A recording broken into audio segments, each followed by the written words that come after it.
If you have to roll a 2 plus to charge, don't roll a 1. Hey guys, welcome to another ranking of the Conquest dueling characters. Today, I'll be taking a look at City States, which is Parabellum's latest army release. There are only 3 characters, of which I'm going to rank. You'll notice there are a couple of extra pictures here in the tier maker ranking because I have to have a minimum of 5 pictures. So ignore the last 2. The first character that I'll be ranking a dueling build with is the Mechanist. Well, let's stick him in D tier for now, and let's take a look at what he offers. The Mechanist is, he's a caster? Oh boy. Well, you know the rule with casters, right to the D tier they go. The Mechanist has a clash of 2 defense, and only 4 wounds. None of his spells will help him out in combat, and his retinues and modifications are effectively worthless. His supremacy ability is also worthless when it comes to dueling. So the Mechanist simply goes into D tier.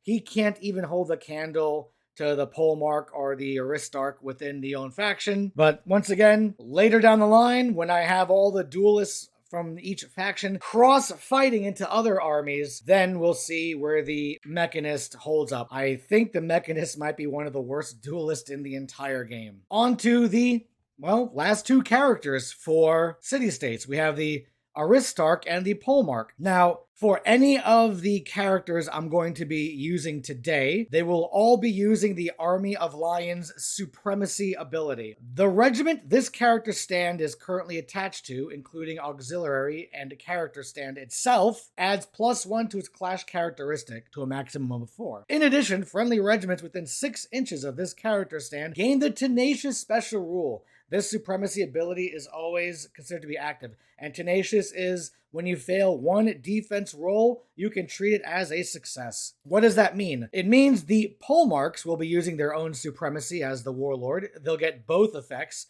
and when we use the Aristarch in its dueling build, the Aristarch will also be using the Polemarch's Army of Lions, assuming that the Aristarch's regiment is within 6 inches of the Polemarch's regiment. But the Aristarch will only get the Tenacious special rule. The Aristarch will not get the +1 to clash. And I think some of you might be seeing where this is already heading. We'll start with the Aristarch, which, funny enough, look at its cost. 205 points. And this is the best build you can give him. As far as masteries is concerned, the only one worth giving him is Long Lineage, which allows him to get 2 relics, and because he's down 1 clash, he's gonna take the Standard of Last Oration, which gives him Always Inspired, which basically gives him a clash of 4. He'll also be using the Blades of Achates, which raises his clash characteristic up by 1, and gives him the Flawless Strikes special rules. Whenever he rolls 1s when he's clashing, it'll treat the opponent's dueling character as having a defense of 0 for that 1 attack only. That gives him a clash of 4 with re-rolling 6s all the time in dueling. That sounds pretty good, doesn't it? It is actually pretty good. We'll also give him Architects 1, that doesn't do much, and Architects 2, which actually gives him +1 to his wound and attack characteristics.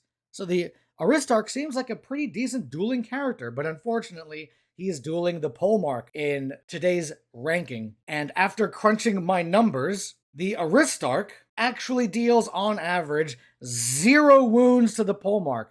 Now, why is that? Well, with the Aristarch's 6 attacks, he will on average hit with 5 of them, with 1 of them being a flawless strike. But when you look at the Polemarch, we're going to be using the Polemarch's best build. The Polemarch, remember, is using his own supremacy, which has Tenacious. So he's going to take that flawless strike and make it a non-issue. Then he has Living Breastplate as a bestowed relic, and he re-rolls defense rolls. Keep in mind, the Polemarch is also defense 3 with a shield, so defense 4. So on average, the Polemarch takes nothing. He actually takes nothing just on the defense step. Forget about the resolve step, because the Polemarch is resolve 4, and when he's in a regiment of at least 3, which every character is in at least at most times in the game, he'll be a resolve of 5 during a duel. So forget about taking wounds in the resolve step. So the Aristarch's best build, the best offensive build he can make, can't even scratch the paint on a Polemarch. That means that the Aristarch gets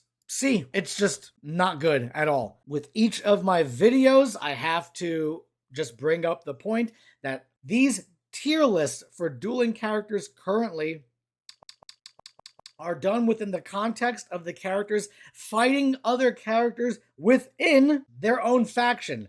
So right now, I am not testing out this Aristarch against other faction duelists. So he might actually be higher in the rankings when I make a list seeding different duelists from different factions within each other. But within the City States faction, when you're trying to make the best duelist build, the Aristarch is not what you want. So into the sea he goes.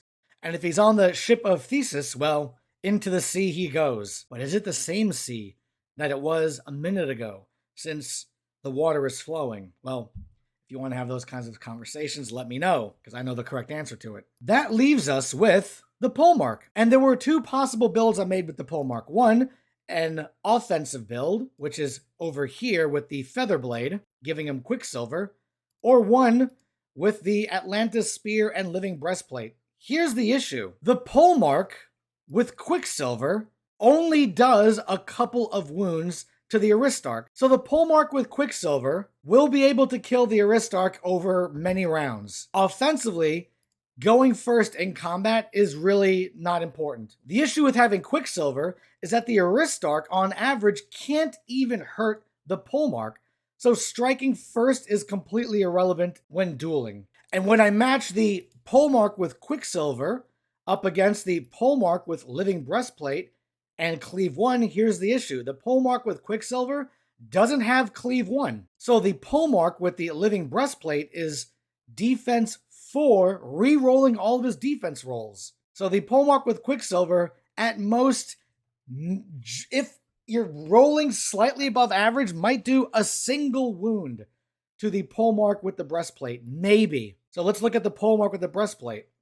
Now, why do I keep mentioning the polemark with the breastplate? Because typically in my builds, characters fall under two categories, defensive and offensive. But the beauty about the polemark is that with his supremacy of +1 clash and treat one failed defense roll as a success, and flurry re-rolling his failed hits means that when I take the polemark's relics, I don't have to take a standard of Lost Oration for that permanent inspiration. The polemark can actually survive on base clash 3 with a +1 to his clash on a clash 4. Then he takes the Atlantis Spear for +1 attack and cleave 1, and with just a clash 4, no needing to re-roll the 6s with inspiration, he's already re-rolling the 5s and 6s because of flurry.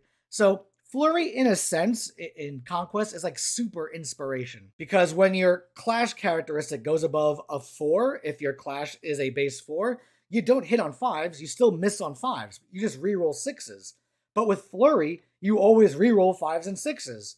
So I don't have to waste 55 points, and more importantly, I don't have to waste one of the two polemarks bestowed relics on a banner. So I can give him the strongest offensive weapon I can give him, which is +1 attack and cleave. You need cleave in duels. And I can give him the best defensive armor at the same time, which makes him very defensive.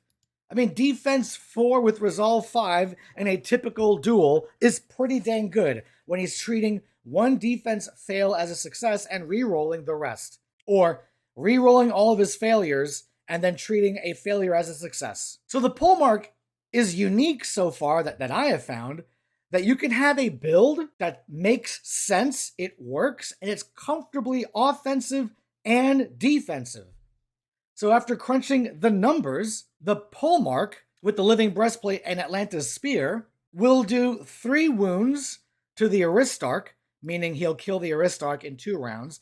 And even if I made a defensive Aristarch with, instead of the standard of Last Oration, let's say I gave him the Living Breastplate just to make him as defensive as possible, the polemark with the Atlantis Spear deals 2 wounds a round, meaning he'll kill the Aristarch in 3 rounds. So the polemark against the most defensive Aristarch build I have found still kills the Aristarch, while the Quicksilver build for the polemark takes like 5 or 6 rounds to kill the Aristarch.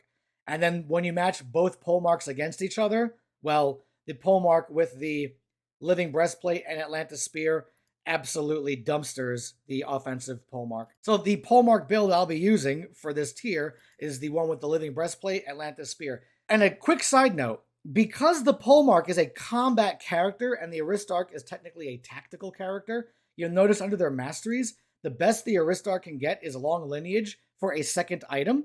The polemark already innately lets you get 2 bestowed relics, but for his masteries, he gets the awesome disorienting strikes.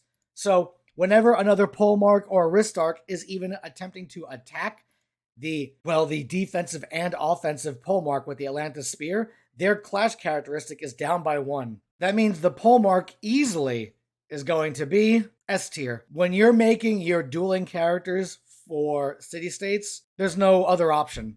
With the other factions, they kind of line up with each other and they don't overwhelmingly dominate like with Spires, the 3 main dueling characters. No dueling character just utterly dominated the other ones. But in city states, the polemark absolutely dominates the other 2 available characters. And that's really it for the city states tier list. Let me know what you guys think. Maybe you know of a better build. Let me know in the description below.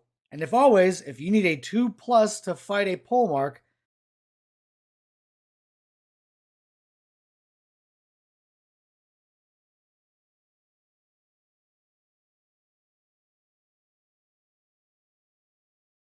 don't roll a mechanist.